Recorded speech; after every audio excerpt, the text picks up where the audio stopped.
this place here in Parliament now, we've got to that where the ability to show tolerance when somebody gets it wrong has disappeared. Our ability to disagree, the art of disagreeing, has gone. Back in the House of Commons with the Right Honourable Tobias Ellwood MP. And I think, Tobias, you're the only person I've ever given an actual elevator pitch for. Right. Because I don't know if you remember back at Conservative Party conference when you were Minister at the MOD, we were in a lift together and I started to wax lyrical about what I'm trying to do with campaign force and getting more veterans into politics. So I think we had about 3 floors and I got off at the wrong floor. Okay. Well, I'm glad it's worked into something. So appreciate you coming today. Thank you. Well, I appreciate your time. So we're here in your office today, but how are you? How are things at the moment? Yeah, it's a challenging time in politics. I think you got to remember, and learn this in the army. It's not the fair weather days that you remember. Everybody looks good on a good day. It's how you conduct yourselves when the chips are down, when things are tough, when you've got to dig deep. And I think both domestically, politically, and indeed internationally, that's exactly where Britain is. The party has had a bumpy 3 or 4 years. We're having to regroup. I think Rishi Sunak is providing a sense of clarity, a sense of purpose now, and that's really good. But internationally, we can see that the number of alarm bells on our sort of global order dashboard are really starting to ring loudly, and in so many parts of the world.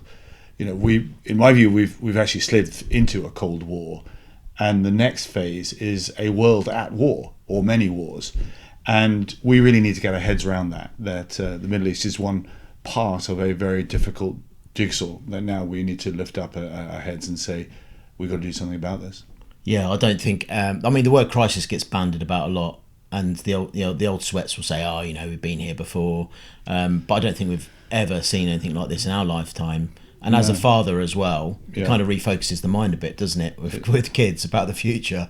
Yeah. Whether you look at the threat of global climate change or what's happening in the international arena, it definitely sharpens your judgment about how you view things. But we'll perhaps come on to some of that, and I've touched on fatherhood and how that influences us as people. But with your military career, that's what unites us: shared values, shared sense of service. Why did you join the armed forces, and what was that story like? Kind of the good, the bad, and the ugly of your army career. So I go back to the Officer Training Corps, the OTC at university, which I was keen to do. My brother had done it, and I knew it could be quite fun. And where I was at Loughborough University, it had a great setup, the East Midlands universities, linking Nottingham and Leicester universities as well. And the friends I have today are the ones from the OTC, from other universities, not so much the ones from Loughborough itself, which were non-OTC. Really enjoyed that. It helped advance and develop character and a sense of understanding as to what our armed forces do and how we're quite exceptional in Britain compared perhaps with other nations. I then got elected as president of the Students' Union at Loughborough, so perhaps I was fortunate to be offered more interesting roles in different companies simply because I'd done this interesting elected position, but none of them appealed. I didn't want to sit in front of a desk just yet, and so I actually turned them all down and signed up with initially the parachute regiment, did all the courses, got selected, and so forth. Do you know that? And but they were quite wired, I have to say. They weren't fighting other people; they were fighting each other. And I just thought I need to go into a thinking regiment a little bit more rather than just doing the fighting. And the Royal Green Jackets was exactly that. Now the Rifles, very much looking for the cognitive approach to dealing with problems and allowing and bestowing a sense of obligation and duty, responsibility at quite a low level. So your sergeant, your corporal gets to make decisions, as does a platoon commander as well. So great regiment to join. Yeah, and they've had their history since. I mean, heavy amount of fighting in Afghanistan. Yeah. We had 5 rifles out with us on Herrick 15. I think it was 5 rifles. And I think they've had a thread through our history during Operation Herrick. And it's funny you should mention the OTC, because I was in Wales OTC.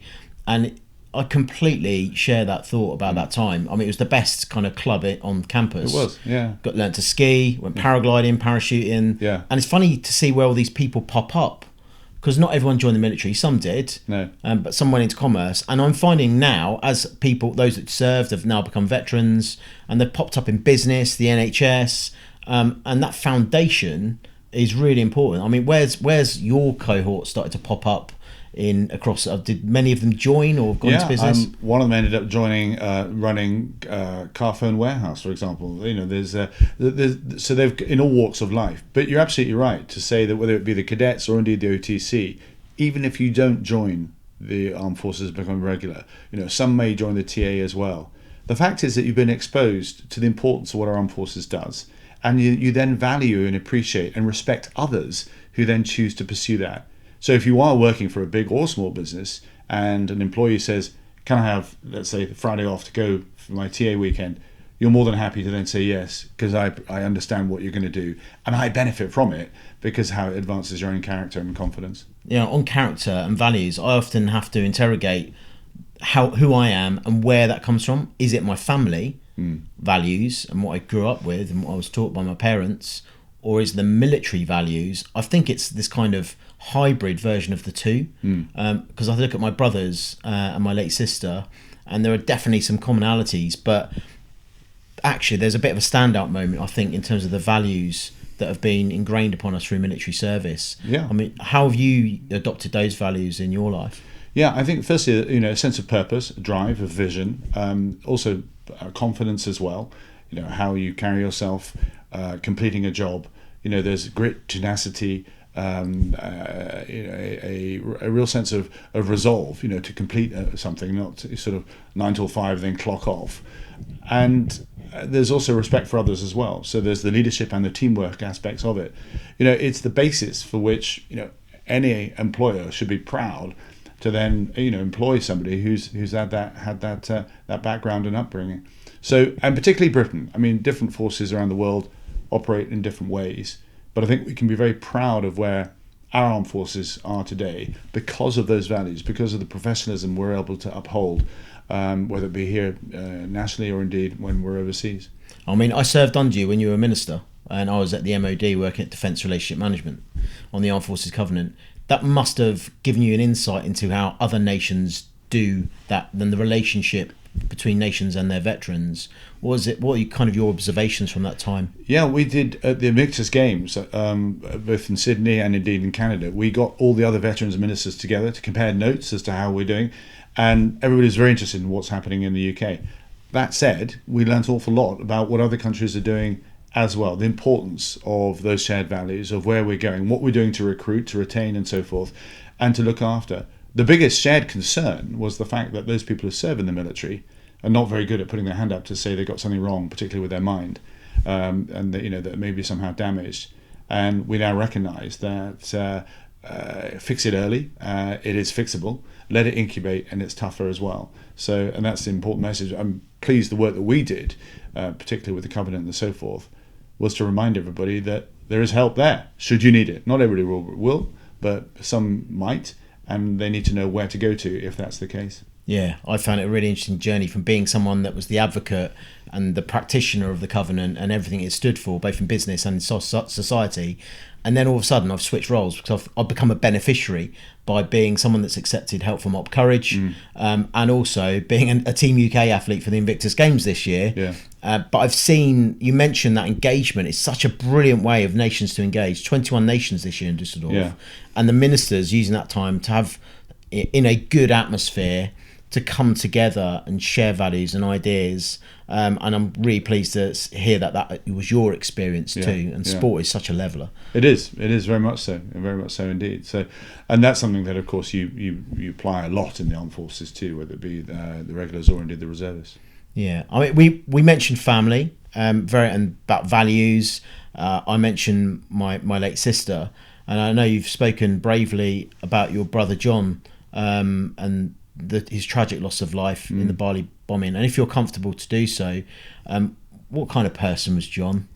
And so we had a very competitive upbringing. I was just a bit younger than him, but very close in age. And we spent a lot of time fighting each other, I have to say. And it was only when we got slightly older that we sort of calmed down. I was fortunate. I had, because of the Boy Scouts, the American Boy Scout system, I had gained a lot of confidence. He was quite a quieter individual, more introvert. But he discovered his forte through teaching and climbed up the international baccalaureate circuit, school circuit, moved around the world a lot, ended up in Saigon as the head teacher there. And he felt his job in life, his mission, was as a facilitator to get the best out of other people. And every time I meet students that he taught, that's exactly what they say. He was very much making everybody ask themselves, how can you better yourself? What can you do? And it was just very sad that the conference he was at was in Bali, and he dropped his bags off along with 5 other teachers from different international schools from around Asia, and they went down to the Irish club, and that's where the first of 2 bombs went off. Well, thank you for sharing his name and his memory, because I think I find it a huge honour and privilege to be able to do that on this podcast. And we've done it with others that have fallen in service, and to be able to use this platform to remember their name and their work, I think it must be a huge privilege for you to have met people that he had such an impact on as well. Yeah, very. I mean, a long way away, and we sometimes still get emails as well, just to say, maybe they saw me, saying something here in the UK, and then reached out to say, your brother taught me, and that's very touching indeed. How lovely. Yeah. Oh wow. And another difficult moment, a difficult day for you was, of course, played out on the national and world's media, was the murder of PC Keith Palmer, himself a veteran, just yards from where we're sat today, and how you so gallantly were by his side that day. And something you said in an interview, as a father, it really touched me, about how you try to make sense of that to your son. And I think about myself now, as a father, about how I'm going to talk about difficult situations with my daughter, who's just 3.5, who came out to the Invictus Games as well. And even to the point of explaining that Auntie Nicole, who we talk about and show pictures of, isn't here. Yeah. How have you reconciled and about that? Because it leads into difficult conversations around how we deal with trauma. Yeah. And myself, having been through trauma and up courage.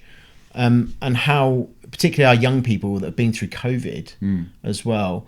I mean, how do you think we've progressed the conversations for veterans around mental health and for young people too? Yeah, it was a very difficult day with a terrorist literally at the gates of democracy here in Westminster, and trying desperately with others to save PC Keith Palmer's life.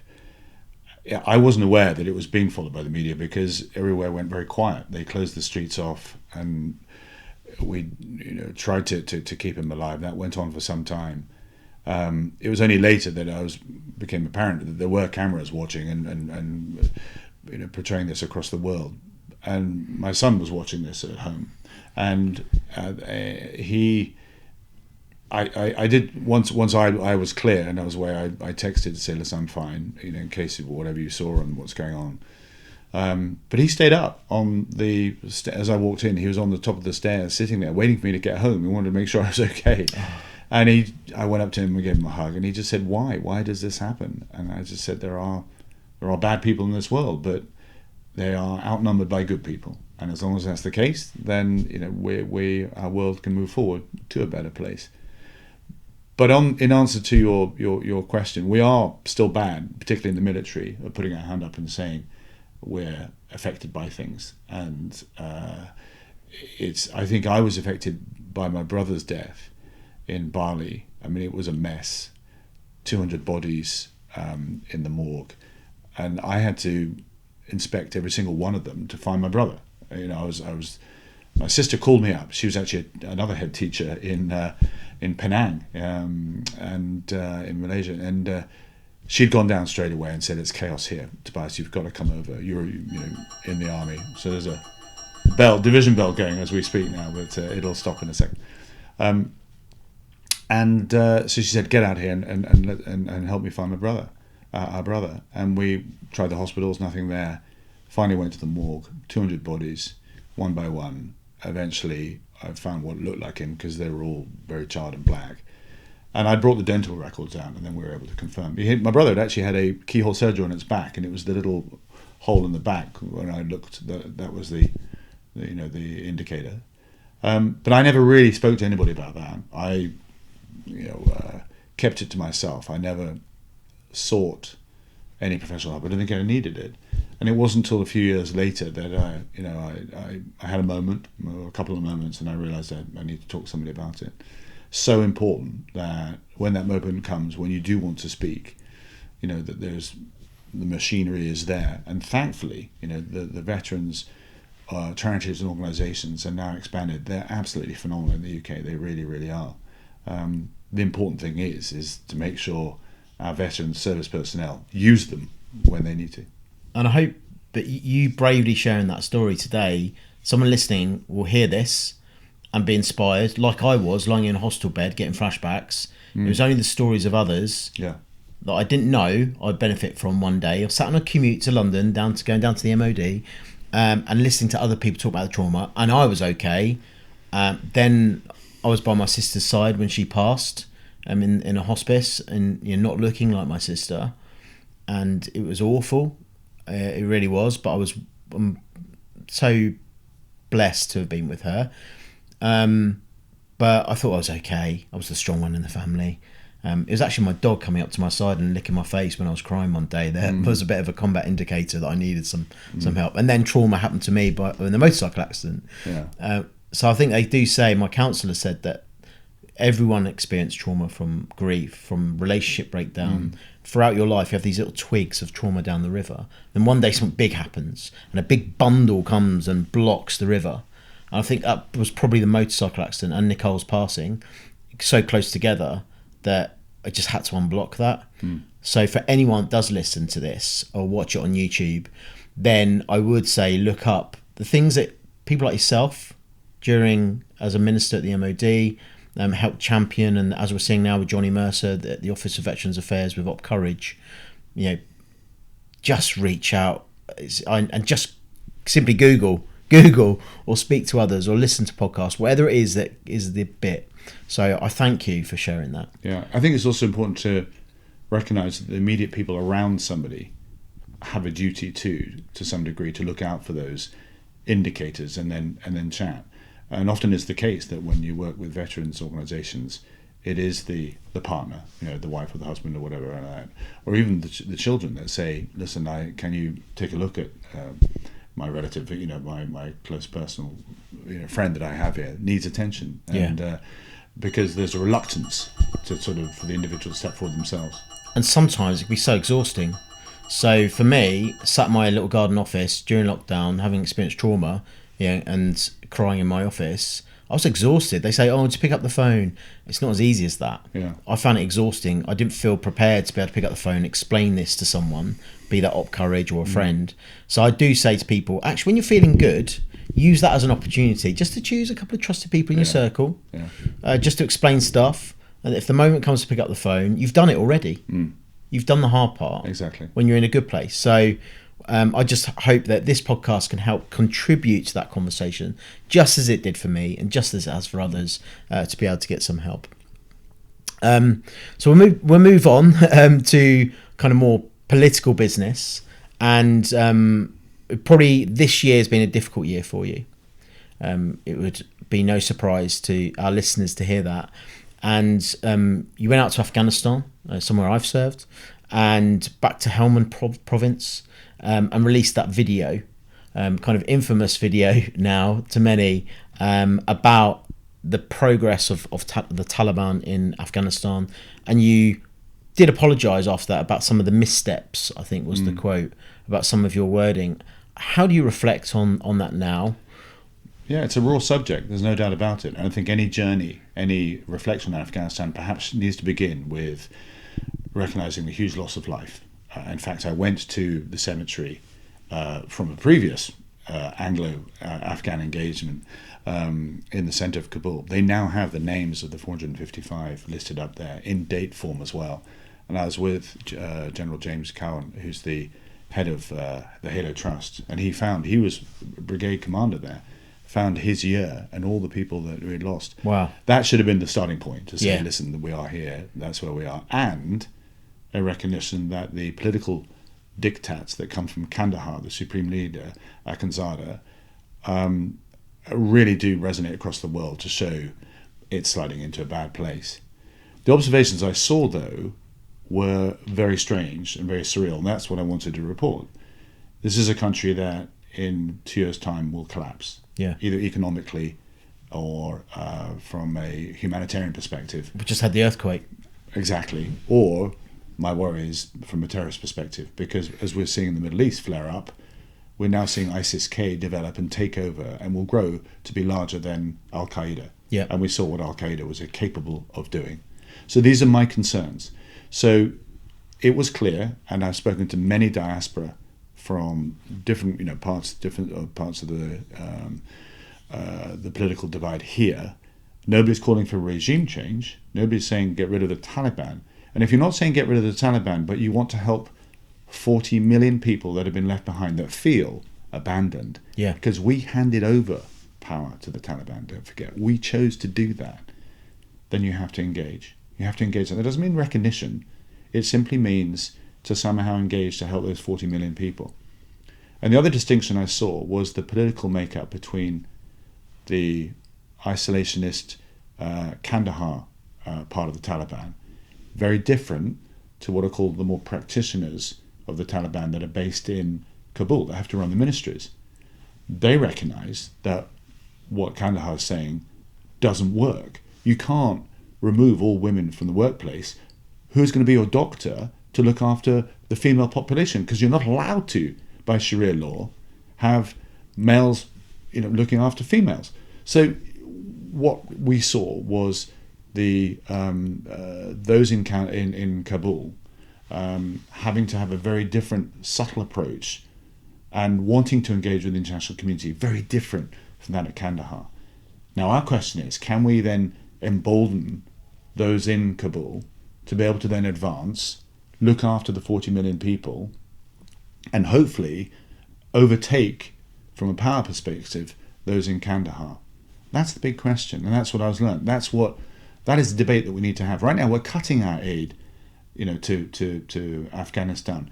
And the head of UNAMA, who I met, she says she's only got the money for 1/5 of her projects. So we are actually harming those people. And guess what happens when you take away aid from the international community? You're more likely to allow recruitment and radicalization to take place even more. Also, when this country collapses, the scale of migration will be biblical. That will come across. So we may have forgotten about Afghanistan. Afghanistan hasn't forgotten about us. And the final point I make is on education. It's absolutely wrong what the Taliban in Kandahar are doing of saying women cannot go to school. But again, what we saw is that half of all boys and girls under the age of 11, half of the entire children's population, go to no schooling whatsoever because the schools don't exist, because there's no money coming in. When Ashraf Ghani departed, 3/4 of the budget for the Afghan government stopped because that was paid for by the international community. So now the Taliban are in charge. There simply isn't the funding to run these. So when you've got half the population, they're going to be the ones that are going to radicalize. They've not been taught how to think. So you think about the whole Afghan economy as well. So I've just touched on how nuanced the challenges are, how difficult they are. Nothing easy about this. No easy options at all. But quite rightly, I got a lot of stick for what I said. But I'm glad I had the courage to try and shine a little bit of light on a very difficult part of the world that we have abandoned. I wanted to give you the opportunity to say all that, because what you've just said to me now, I'd love that to have been the video. That communicate. Well, I said unscripted. I did say lots of things, and we put out lots of media and things like that. But there was one bit which, and it's a sign of the times of British politics, this gotcha culture. Yeah. That ended up elevating it. Now, I'm not making excuses. It was clunky wording, and that's why I apologized and took that down. But I did say a lot of this in different wording, and but this place here in Parliament now, we've got to that where the ability to show tolerance when somebody gets it wrong has disappeared. Our ability to disagree, the art of disagreeing, has gone. Or changing your mind. And that is sad, because it then makes it, you prevent people having political curiosity to share a view, to throw something out there which might actually prompt somebody else to think, oh yes, I like that, but let me advance that idea. Instead, everybody plays it safe, and you end up with sycophant politics, where all you do is stand in the chamber and say what a great job the minister does, and then you get promoted. And now, people are I fed up with exaggerate, that's what it is, but that's the direction of travel it feels that it's going. Yeah, I think I share that view. And if anything, what that video did do for its rights and wrongs, and I do agree. I think the music I would have not have had over the top. That kind of we know that communication, that a large chunk of communication is non-verbal. I think the music over the top started to create a bit of a wrong message. But as I said, what you've just said now, if that had been the video, I think would have been completely legitimate, because and going there is legitimate, because as an Afghan veteran, as someone that worked rebuilding schools, as someone that learnt their language for a large chunk of my time before I went there, and when op pitting happened, and you've described that completely accurately about how we delegated our responsibility completely alongside our American friends, I found that immensely difficult time. I even phoned into LBC quite angrily, and I had to get it off with my baby in my arms, because I had to get it off my chest. And what you have done with that, a positive side of it, is to get Afghanistan to be spoken about again, because we just move on to the next thing. And the competing world of Ukraine, and obviously now we're seeing in the Middle East that all too often, as you said, 42 million people? 40 million, yeah, are completely forgotten about. So I think that was a positive side. I mean, you've paid a price with that, with a role that you no doubt love, to chair the Defence Select Committee. Yeah. And I was chatting to one of your colleagues last night, who shall remain nameless, who spoke very fondly of you and what you brought to that committee, and the sense of fun that you had as a team within that committee. Yeah. And that person was very sad about you no longer being in that role. It's very kind of them to say so. But I'd done it for 3 years. It was an exceptionally rewarding job to do. The good thing about this place is that doors open, doors close, opportunities present themselves, and so forth. And I now need to think carefully as to how I take this interest in Afghanistan forward, because I'm afraid the fact that we've closed down interests, this art of understanding the world, which Britain used to be very good at, is having a feel, because of our history, because of our connectivity and so on, our grasp of situations, we can then offer solutions, and not necessarily meaning we do all the heavy lifting, but with our other internationalist friends, have the convening power to then do good. And Middle East is a great example now. Okay, everybody's sitting around the table looking at each other, knowing that Israel's going to charge in to take out Hamas. Understandable, given what Hamas has actually done. But where is the plan for emergency governance, for emergency security, for emergency humanitarian aid? I don't see one developing at all. And I'm pleased that there's almost like tag diplomacy taking place, with Biden going in, then our Prime Minister, now Macron is there. And of course, every time there's an international visitor in Israel, they're not going to launch their attack then. It's given more time for those hostages to get out, which is absolutely critical, humanitarian aid to start getting in, and us thinking more about what on earth we're going to do to help the Palestinians if we are able to remove Hamas. And that all starts with dialogue, and that was the point behind your video, right? It's about the message of engagement. Yeah, it's understanding and leaning in and appreciating what's going on. And Britain has always done that. Last century, it was the UK that stepped forward a couple of times when other nations hesitated, when America was yet to be seen. And we're really good at that. But I'm afraid domestic politics has taken our eye off the ball, and we seem to retreat from the international stage. Ukraine was a great reminder of actually what we can do when we lean in and set the scene, and others then follow in what we do. Firstly it was NLAWs, then we provided training on Salisbury Plain, then the main battle tanks, then missiles and so forth. We're the ones that kept the progress ratcheted up without being spooked by Putin's rhetoric. So that's the hard power bit. Do you think there's room for soft power with Russia? as well. Oh, dialogue. completely. I mean, they work together. I wouldn't say dialogue at this point. What we need to do is you go firm on what you stand for. The fact that we allowed Russia to charge into Georgia, then to the Crimea, then to Donbass, and nothing happened after leaving Afghanistan, where we gave up. That was our decision to go in. Gave an indicator not just to Russia, but to other adversaries around the world that we've lost our mojo, that we've lost our willingness to stand up and defend the international rules-based order. And that is why I'm concerned that we're on a precipice now, because all these countries, particularly China, are offering something else. They're trying to exploit the wobbliness of our international rules-based order and promote a different set of standards and values. Yeah. I mean, like you say, we used to be good at that, but we've become so distracted by domestic politics. Yeah. So that's our challenge. Yeah. That's the call to action.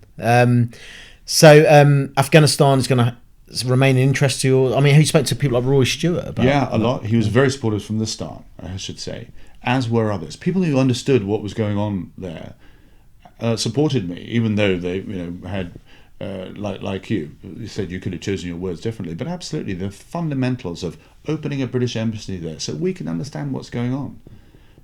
Afghanistan got its independence from Great Britain. We forget our heritage, our history, and indeed our duty. For me, it's in our DNA. It's why I got in from the army into politics, because Britain does have this incredible role to play on the international stage, ever more so now that we're sliding into, you can argue that history, the victors write the rules, in history. And after there's fighting and chaos, the new rules are written. So the Treaty of Westphalia, for example, new rules are written. That lasted along until the Vienna Congress, Napoleonic Wars and so forth. New rules are written. Then that took us through arguably to the Treaty of Utrecht, maybe, and then to the Treaty of Versailles, the First World War, League of Nations. Then that collapsed. Then we had the Second World War, United Nations. That's now collapsing. What happens next? And that is the danger that we have now, that we're ending in this period whereby we've forgotten what we stand for, what we're willing to fight for, and there's going to be more chaos, and then the rules are going to be rewritten again. Who writes those rules will then depend where our world goes for the next few years. And I suspect China's going to have a big say in that. And that's the precipice that you speak of. Yeah. Before we finish out, and I've found this fascinating, by the way, Tobias, and I really appreciate your candor and openness and your explanations. It's helped me enormously. But when it's all said and done, and this place is all but a memory, how would you like to be remembered for your time in politics? Well, that's a good question. It's probably for others better to judge that than me.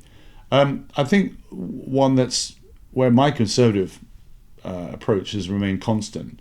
I'm concerned that my party perhaps has lurched to the right itself. But really to sort of nudge and encourage an increased, rekindled sense of duty and responsibility of Britain on the international stage. That's what I'd like to be known for. Neat.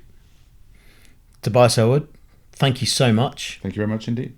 We'll speak again. Thank you. Thanks to our guests, and thank you for listening. If you've enjoyed this podcast, hit subscribe now.